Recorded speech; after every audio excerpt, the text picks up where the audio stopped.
Welcome to the Drum Mission, and this is a new feature on the Drum Mission. This will be the first time that we do this.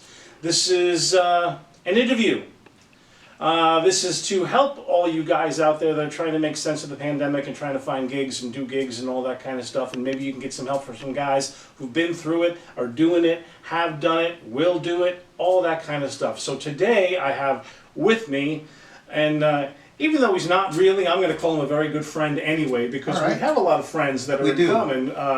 Actually, we've all been to the same places and played with some of the same people. Yeah, we do.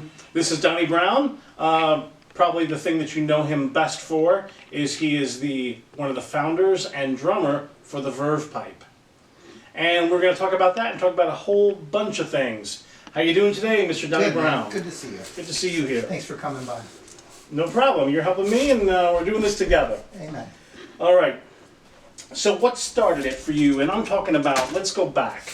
Like for me, it was like everybody else or half the youth, Ringo on the Ed Sullivan Show. And I'm told by my dad that I went and got wooden spoons, and I played, I don't know what tune is, She Loves You, Yeah, Yeah, whatever they did on that show, and I started hitting the floor to that, and that was like at 3 years old. I came up with a real musical family, so I'm the sixth out of 7 kids. Oh, wow. And so my 2 older brothers played in bands. And so I grew up having bands over to our house. And we had, my brothers had everything from, guitar rock bands to horn bands. And so I had like this plethora of music that was constantly in the house. And my parents were the cool parents. So they let people come and jam? Yeah, they let people play, they let people leave their instruments there, they fed them, they did everything, My father would turn the lights on and off and get people's attention, and everybody would stop thinking something was wrong, and then Dad would say, play that again, that sounded real good, that kind of thing. So was it drums first? Because I know you play guitar as well, and you sing. No, it's always drums first. Drums first. Yeah, and I think simply because when a drummer leaves his drum set in your house, and you're a little kid, you walk downstairs and you see this drum set, you're like, Right. And I had that, so. So was it a family band where you actually had siblings playing with you, or just friends of the neighborhood? No, my 2 older brothers did play in bands together, but only once. But my oldest brother, Randy, he was the kind of like the musical forebearer of our family. He played trumpet, got a trumpet scholarship to college, but he also played bass in rock bands and in horn bands, and so he actually went on tour for a while throughout the States, just playing in clubs and bars and touring with a Holiday Inn band or a Ramada Inn band that would just go across the state and play 6 nights in this Ramada Inn, then drive to Kansas and play that Ramada Inn. And did it all start Michigan for you? This was your home state? state? Absolutely, yeah. I'm from Saginaw, Michigan, and as is my whole family. Yeah. And I got to know Mr. Brown through our Lansing connection, Mr. Jim Alfredson. A shout out to him. Cheers, Jim. He'll probably watch this. So pre-Verve pipe. Yeah. How old were you when that actually started? I was about 30, and so I had actually I was in my late 20s. Because when I was in high school, I started playing in a band in clubs. So I was still underage to get into the clubs, and I was playing cover bands. Oh, all right. And then I got into a few other bands and played everything from classic rock to more new wave punk stuff, alternative music. So you were playing like the Michigan circuit? Yeah, we were, and then 2 bands that were real good friends broke up those bands, and we started the Verve pipe, and that was in 1992. And at that time, I was at Michigan State. I went to Michigan State for music, and I was in my 4th year of music school. All right. Yeah. So and before that, did you take private lessons for the drums or self-taught? I learned to read and all that stuff as I did Carnival Cruise Lines and a lot of off-Broadway, Godspell and stuff in New York, and the reading got me those gigs. Well, see, I was never a voracious reader like grab a chart and go. I was always more of an ear guy, and I kind of grew up that way. My family When we were doing dishes, that was the time when we all sang together, and everybody in the family had a good Right. voice, had great pitch, and I would be the guitar soloist, so I'd learn the guitar riffs and the solos, and so that's kind of served me well when you're working with musicians and you have to Right. speak a language to them. You know, if you're a drummer, you know, they're like, "I was just a drummer," but Right, right. if you show that you have a melodic sense and especially play a little bit of guitar, it'll get you much further. So. I learned to play piano early on for that very Exactly. reason. All right, so let's walk through because we just have to talk about the beginnings of the Verve pipe. Uh-huh. You guys were all friends. You all guys all Yeah. knew each other through other bands. We How did. did that happen? Exactly. There were two bands, one based out of Saginaw and East Lansing, and another one based out of Kalamazoo, and we were playing gigs together, and after a while it was clear that their band wasn't going to stay together, and our band wasn't going to stay together, and so we kind of took elements of both and started the Verve pipe. And when we started the Verve pipe, the thing was we had good bookings from both bands, so if we were already booked at this place, we went and we called ourselves the other band and went and played that. Then we were the Verve pipe, and then we came up with that silly name and started playing regularly and ended up taking each of our recording projects that we were in the middle of and making our first EP out of those songs, and then. Was the Freshman on that one, which was the Yeah, first it major was. hit? It was. Okay. The Freshman actually was on that one because Brian, our lead singer, wrote that song before I ever met him. So he wrote that song, I believe, in the late '80s, and so that song had been around, and but it was not a full band arrangement ever, and.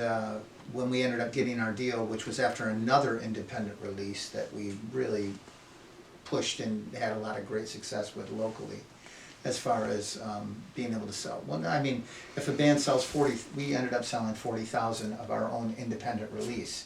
So major labels were like, well, they know they can sell records. Right, right. So, and they know what they're doing. So we ended up getting a deal with RCA, but and re-recording the Freshman on that first record, which is an interesting story because when we went to make that first record, we were working with a producer by the name of Jerry Harrison, who was in the Talking Heads. And Jerry was very hot at the time. He had just done Throwing Copper from Live, and it had all these hits on it, and had sold 6 million copies, and he did the Crash Test Dummies, and he was working with a few other bands, and we ended up working with him, and we recorded the Freshman for that CD, but it's not the version that everyone knows. We recorded a version and released the CD with a different version of the Freshman on it. Oh, all right. And then people got smart after a little while and realized that we were missing a big opportunity. And so while we were out on the road, promoting our first record for RCA, Villains. Our management and our record company got together and said, we're going to have you re-record the Freshman because there's a better version out there somewhere and you guys need to find it. And so we ended up going into Ocean Way Studios, which is a premier studio in LA. And we worked with a guy by the name of Jack Joseph Puig, who is a stellar example of a producer, great gear head, great musician, great ear. And we worked on the Freshman for 3 days and re-recorded it, rearranged it, and that's the song that's on the record. That's the song that's the hit. It's a good sounding tune. It's a good, It is. well-produced song as well. And for me, when a song lasts the test of time, I got my haircut actually for this very interview, so I would look good on camera, which is very hard to do for me. And the girl was young, and I mentioned, I got an interview with the drummer from the Verve pipe, and she wasn't sure. She's very young. Yeah. And then I said, well, the big hit was the Freshman. Knew that song right away. So well, yeah, that's on my playlist. So Yeah. that song has definitely. When did it come out? Came out in '97. All right, so it's 97, 2020 and Yeah. still chugging 23 away. years, yeah. Still chugging away. I don't, I'm sure Spotify and all that kind of stuff are playing on a regular basis. Well, that song has been very gracious to me. I'm fortunate. I feel fortunate to have been part of it. It was Brian's tune always, and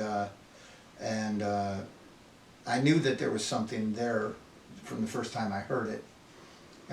But I think that the version that we ended up doing in Ocean Way was really a great moment for me. We went into the studio, and this is Ocean Way, and the Beach Boys had been in this room, and Sinatra had been in this room, and I'm setting up my drums, and I'm just kind of freaking out because this is beyond what I, as a kid in Saginaw, Michigan, could ever dream of, And here I am in the studio with all of this beautiful space, and I've seen pictures of Brian Wilson standing up against that wall, and I'm staring at the wall, and there's where Brian Wilson was, and here's my drums, and so it was very like a little hallowed moment, and we were we felt that way, and we worked on that song for 3 days. And we had kind of gotten it into shape, and when we got it into shape, it was almost there, and we were in our third day, we're in our last final day of recording, and it's like, okay, this is it, we got to finish this song today. All of the changes that we made, all of this, changing the groove, this, that, have got to be solidified, and we've got to play this thing. So just that groove on that song, that tune is actually kind of cool. We talked about it before. Yeah. It's a slow train, Yeah. and where you're not playing 2 and 4, you're playing that dub before 2 or the odd, depending how you count it, and you're playing 4, which I mentioned to you, which is a staple among the Christian rock thing. I know, yes, it is, and I do that on a regular basis. I play at a couple of churches around town, and when I heard it. Just to go back and listen to it to get ready for this, and I'm going to probably demonstrate that groove at the end. I thought, oh, this is like the Christian contemporary groove of all time. This is the one. That and some of the 6/8 stuff, and I thought, oh, I wonder which came first. When they heard this and they started doing it. No, I've not listened to too much contemporary Christian, and I definitely wasn't back then. Yeah. But that groove kind of came up because when we were first working on it. When we were making the first recording of it with Jerry Harrison said to me in pre-production, he's like, play Walk on the Wild Side from Lou Reed, And so I got my brushes out and I went,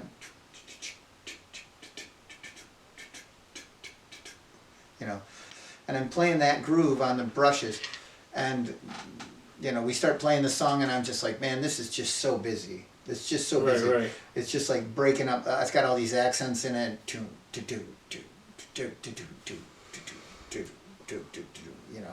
And I was like, it's kind of getting in the way. It's kind of getting in the way of the song and of the lyric. So I wanted to break it up, and so I just started subtracting, and ended up subtracting so much that it was just like, okay, there's one accent and a downbeat, and that really is kind of a little bit of an homage to Hal Blaine. Right. And Be My Baby, and in fact, I actually did that during the pre-chorus, so that I had somewhere to go in the chorus, to come back in with the same groove. Just pulling back so that the chorus reopens back up, So the groove was, and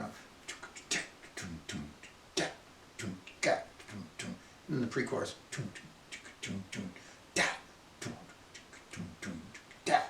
so it's half of it, It's just a musical choice to do that, Well, I always like when guys find ways to do non-traditional pop grooves in pop tunes. That always is a thing.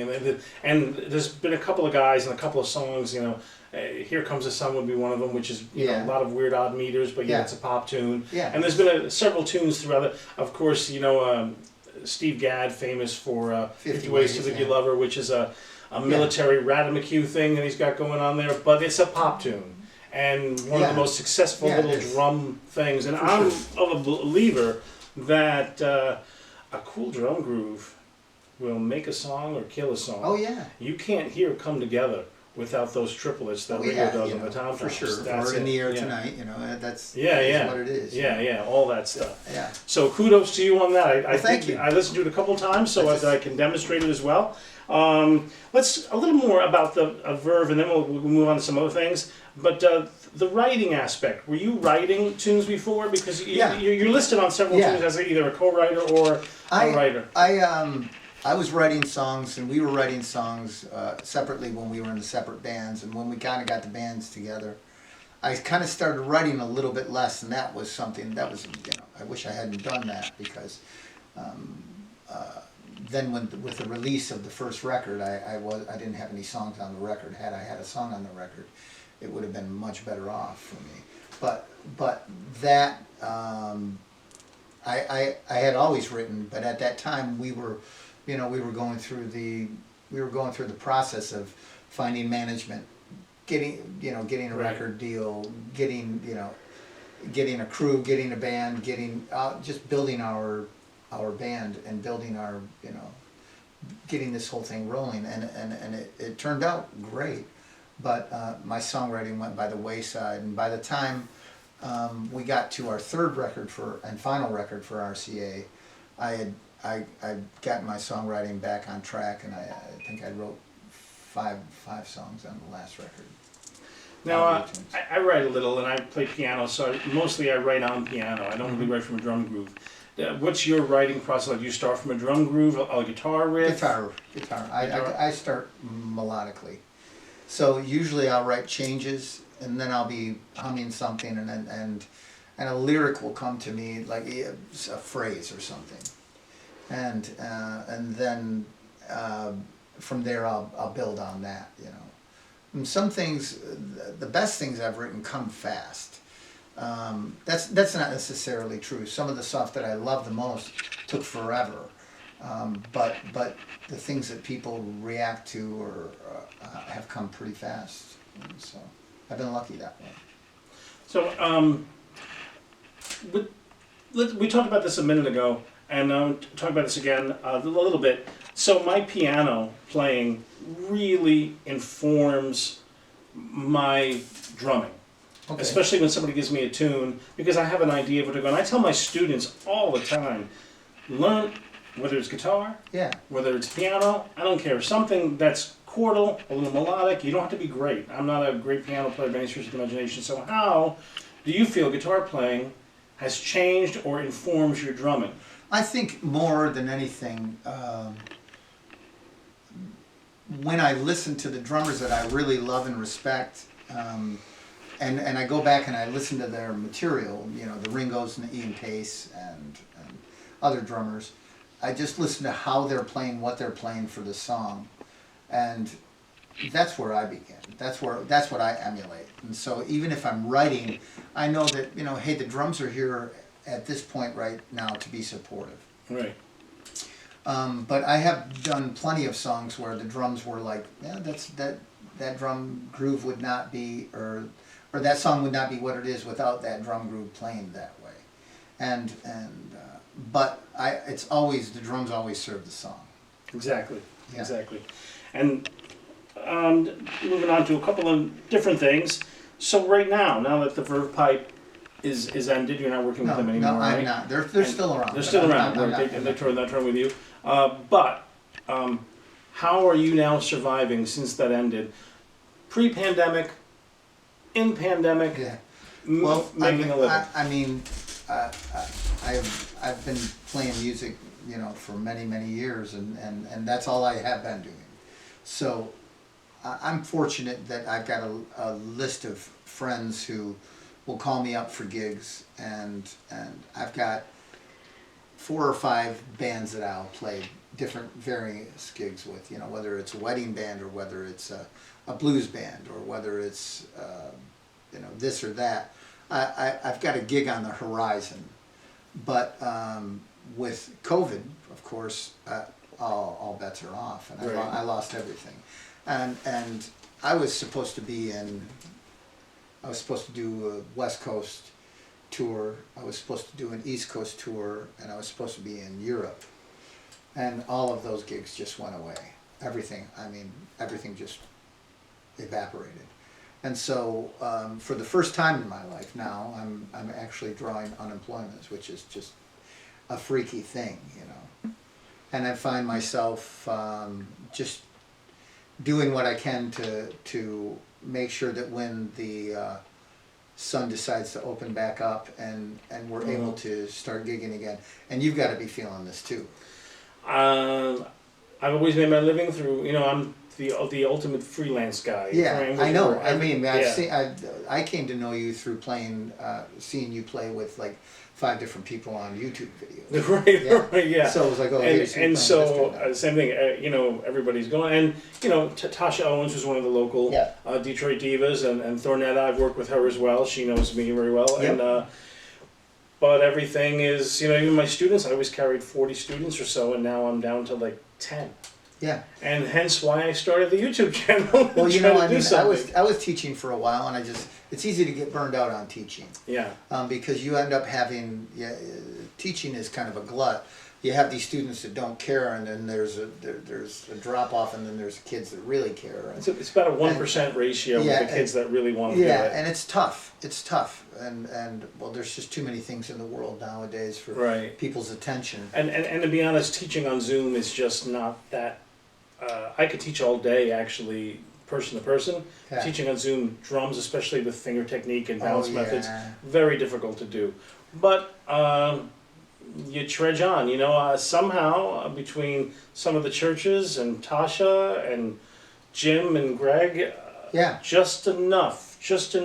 Although I am also collecting unemployment, especially for the teaching. That was a big chunk that went Yeah. by the wayside. Oh yeah, man. So what I thought was interesting is you mentioned 2 things that we have in common. Way back when, this is a funny side, I was signed to RCA Records way back With who? in the 80s, not with a band. I was signed, I was one of their stable guys, and I played Oh, with Kid Creole, Cherry Vanilla, who was a big Yeah. New York. New York kind of a groupie. They would call her the New York David Bowie. Yeah. And when I think of my claim to fame, and this is kind of funny, this is just funny, I'm on all of the New York sex education film strips in the 80s. Oh yeah. I'm all the little bossa novas that are going on while they're talking. That's me, baby. Awesome. So if that still exists, the film strips are probably DVDs now, but Yeah. you know, when the little beep and they would move the thing, that was Yeah. me back when. And I think that's funny. And then also you mentioned the Lou Reed song for the freshmen Walk on the Wild and Side. the Walk on the Wild Side, but you know, I worked with Dick Wagner Yeah. for his Yeah. last couple of years before he passed away. Yeah. And that's how I met Drew Abbott and several other Yeah. people. Well, Dick was, So- you know, on all that Lou Reed stuff early for sure. Oh yeah, Dick was a game changer for me He's a Saginaw again. guy. Huh? He's a Saginaw guy. Yes, Saginaw, but you know, from Alice Cooper, and we all know our careers ebb and flows. When you're in music, your career is going Yeah. to ebb and flow. And one thing I wanted to mention to you a little bit, or talk to you about, is the psychology of you're playing with the Verve, you're playing with these guys and that guys, and then the freshman comes out, and that just blows up. Yeah. And now you're worth a lot more than you were worth a moment ago. Yeah. So, walk me through that feeling, that experience. Well, I mean, I never thought I was a drum diva, and I never will think I'm a drum diva. You know, I grew up 2 doors down from Chris Coleman. Do you know Chris Coleman? I know Chris Coleman. He's an amazing player. Yeah, Chris Coleman was my neighbor. I grew up on Hess Street at 1619 Hess Street, and I think Chris was at 1612 with his dad, Ron, who played saxophone, and his uncle Hurley, who was a drummer, and Chris grew up, you know, learning drums from him. But Chris is a monster. I mean, like Chris is that it just flows out of him. You know? Oh yeah, But so I mean, he took linear drumming to a whole Yeah. different level. see, I don't, I've never, drumming to me has always been part of the song and the music. Guys like Chris are you know, drumming superstars. They're like, okay, here's the drums, now you do what you do, and they do it in ways that I could never imagine. You know, I mean, his facility is amazing, but to get back to your point, that was always my goal. I never wanted the drums to be I was never chasing a drum solo moment.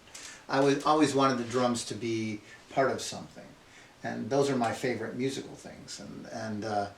And I think that served me well when the Freshman was as popular as it was, and we were out touring.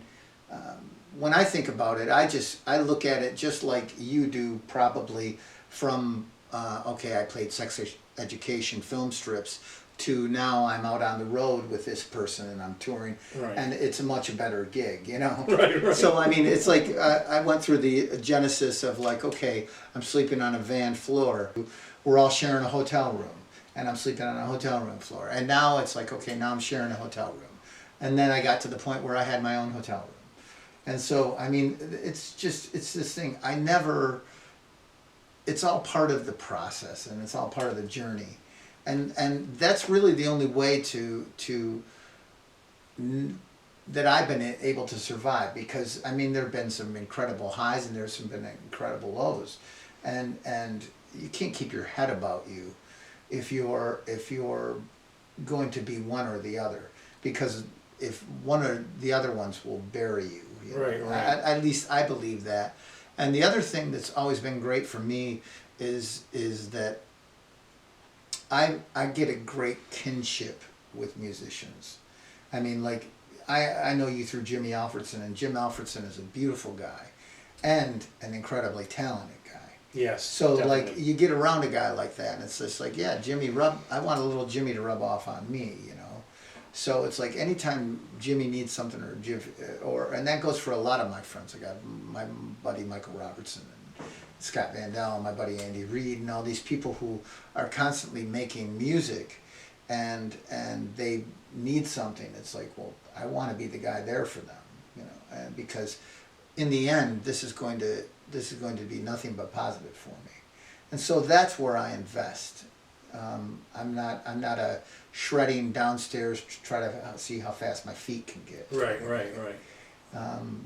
But because of that, I've been able to, and probably for you too, you've been able to see some things, and you've been able to go some places, and you've been able to have some great moments, you know. For me, it definitely has been, for the actual drumming technique, it's always been, I wanted to do well at this, because it's looking in the mirror. Oh yeah. Here's you know, if you're going to be a mechanic, you want to be a good mechanic. Yeah. Whatever I'm doing, Yeah. and I'm very similar to you. You know, people call you the pocket guy, or me the pocket guy, whatever. Yeah. You know, you go into, my job was always to make whoever is on the bill look good.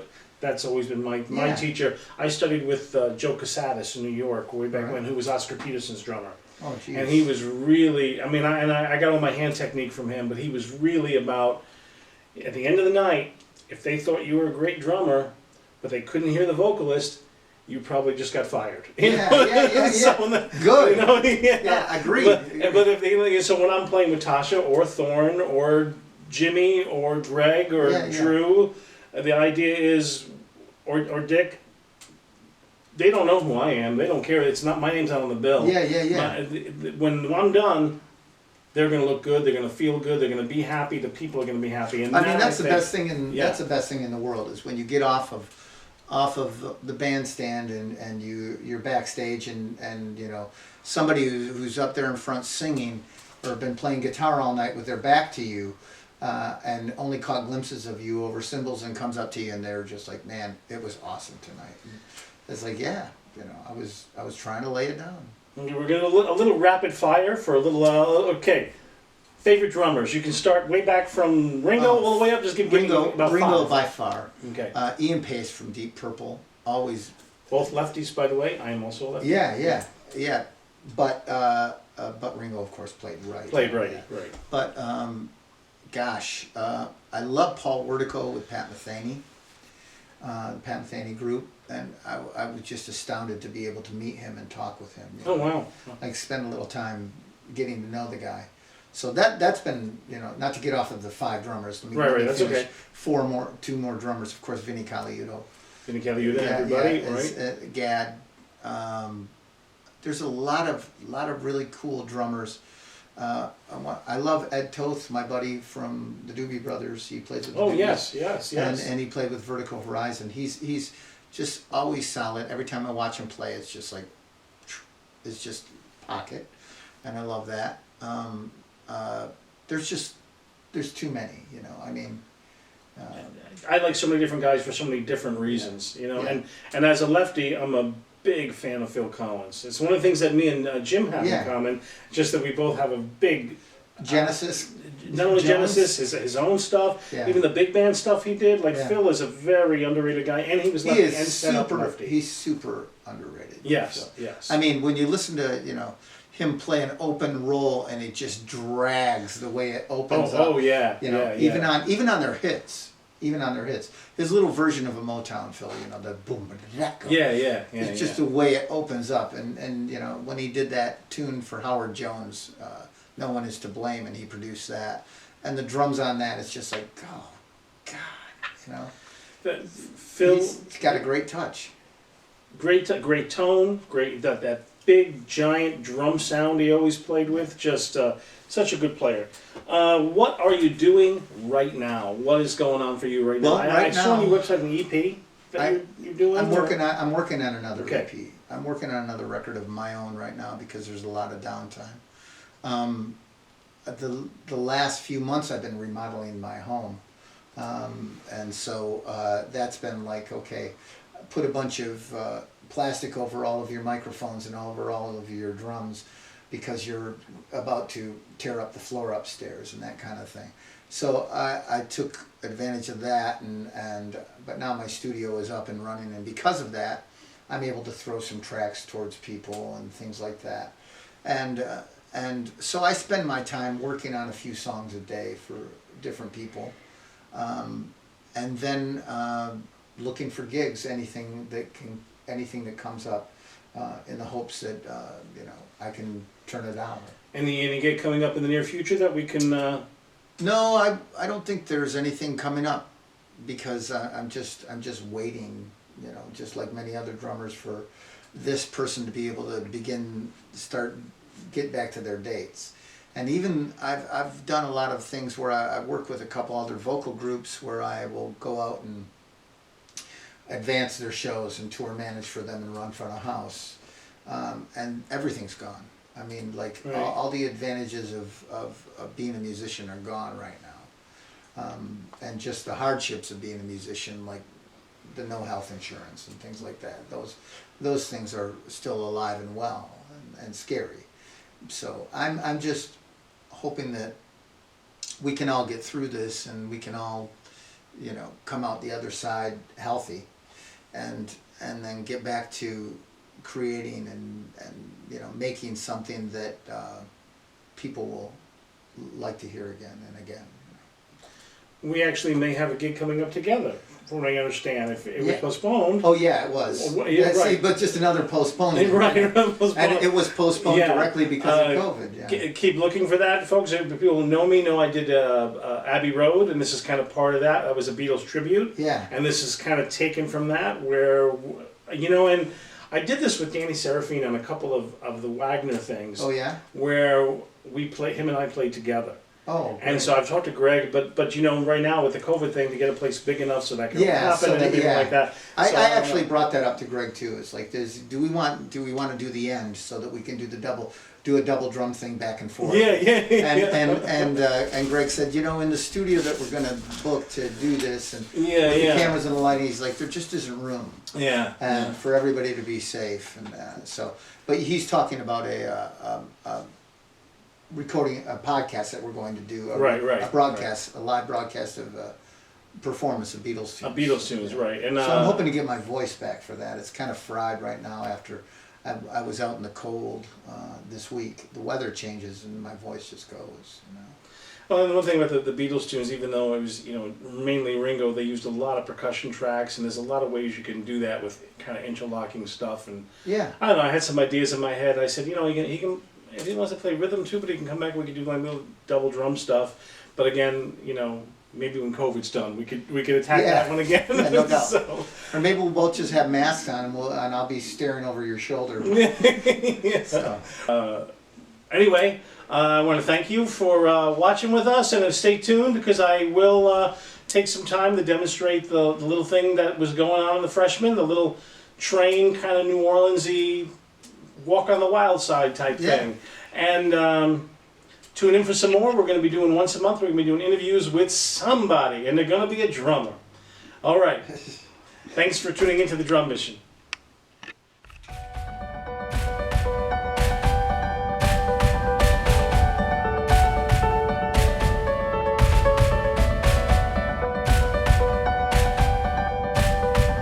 Alrighty. Hi. I hope you've enjoyed this interview. I hope you got to find out some things maybe you didn't know about the rock and roll lifestyle, you know, and the music business in general. It's very much like this, up and down, and certainly during the pandemic, it's mostly down. And a lot of guys like me have, you know, taken to trying YouTube videos and all that kind of thing, and going in a path that we didn't go before, because those are the roads that are available now. And like promised, I want to close this video by demonstrating the groove that Donny did on the Freshman, which is a great tune. And as I said in the interview, I believe that a great drum groove can make a great tune. You know, as we mentioned in the interview, 50 Ways to Leave Your Lover would not be that song, if you ask me, is my opinion, without that drum groove that Steve Gadd did. Come Together, those triplets that Ringo does around the kit is part of that song. And even though that's been covered many times, all the drummers have covered, whether it's Guns N' Roses drummer or Aerosmith or whoever's covered that song, the drummer, at least, even if he doesn't play all of it, he at least pays homage to those triplets that Ringo did. And Ringo did a lot of that kind of stuff where he did grooves or ideas that really became part of the tune. Part of the tune. So let's talk about the Freshman real quickly. This is what's known as a slow train. A slow train. Okay, it comes kind of from New Orleans. And if you remember, Donny mentioned that he was kind of doing a perverted version of Walk on the Wild Side, you know, a little different. And when he's doing that slow train, it's not right? It's shuffling just a little bit. That's not the groove he plays, but I'm giving the idea. But just enough, I'm shuffling those 16th notes. I'm doing that little, you know, dotted 16, 30-second idea, right? Because that's what's going to make that groove happen. If you played that straight, it would lose some of its swing and some of its lilt, okay? And that's beautifully done by Donny in that tune. Listen to the drums next time you listen to the Freshman. And then ask yourself, wow, if he had played a straight groove in that, maybe that song wouldn't have been what it became, all right? That's how important you are as a drummer. Never let them tell you otherwise. So there's a lot of ways you can do this song. The bass drum is doing this old, you know, harkens back to that Ronnie Spector idea. 1, 2, and 3, 4. 1, 2, and 3, 4. And the really hard accented note out of that little slow train is 4. So he's kind of doing this. That's really the crux, that's the nugget, all right, the kernel in that groove. And everything else he's putting in there kind of makes it really flow and makes it very danceable. So it's just not that groove. He's got all that, those kind of ghosted 16s training along, just shuffling a little bit. Now, he does take that duh of one E and duh. And during the verses, he accents it just a little bit. If the 4 is triple F, that's triple forte, which would be very, very loud, then that little duh, that 1 E and duh, duh is MF, you know, moderately loud, just a little bit louder than the ghost that he's doing there. Okay, and again, I'm not sure how Donny actually played the slow train. He might have done it as just alternating. You can do this a number of ways, whatever way works for you. But what's crucial about it is that you've got that swingy 16th notes, the duh of 1, lightly accented, the 4 heavily accented, and in the choruses he accents both. So I have, in listening to the tune, I have decided that I like single strokes for the first half, 1 E and 2 E and right? But then when we get to 3, I like doing 3 E and so it'll be left, right, left, left. If you're right-handed, you would go right, left, right, right. 3 E and 4, and that double gives me a chance to really throw that 4 down. 3 E and 4, and then another 2 lefts, right? So left, right, left, left, right, left, left, right. So you've got a paradiddle, then an inverted paradiddle, and that kind of works for me. It feels very natural to me. Again, there are numerous ways you can play this groove, and it will work just fine. And here it is. Let's play it. And let me get about the correct tempo. And a great way when you're live is just kind of sing it to yourself. So we'll go 1, 2, 3, 4.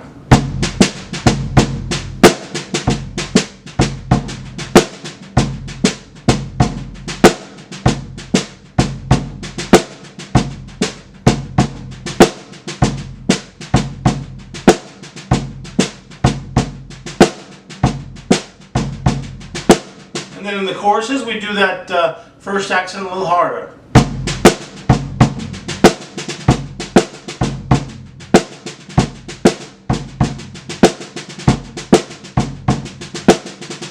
And if you notice, I like doing a little bit of a drag on that last I think I hear him doing that sometimes on there. It's hard to tell in the mix. You don't have to do that. I like it.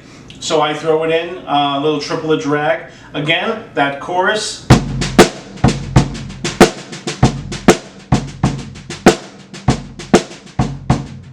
If you want to add the hi-hat on 2 and 4.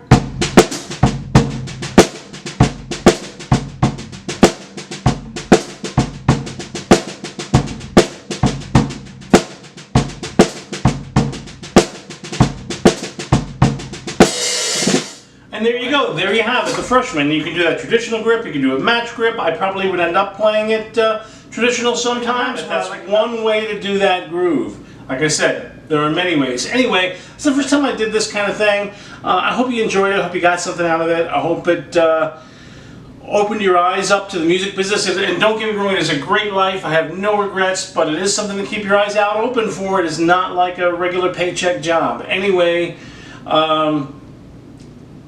tell whatever band you're playing with next that you're ready to play the Freshman. Anyway, live well, be well.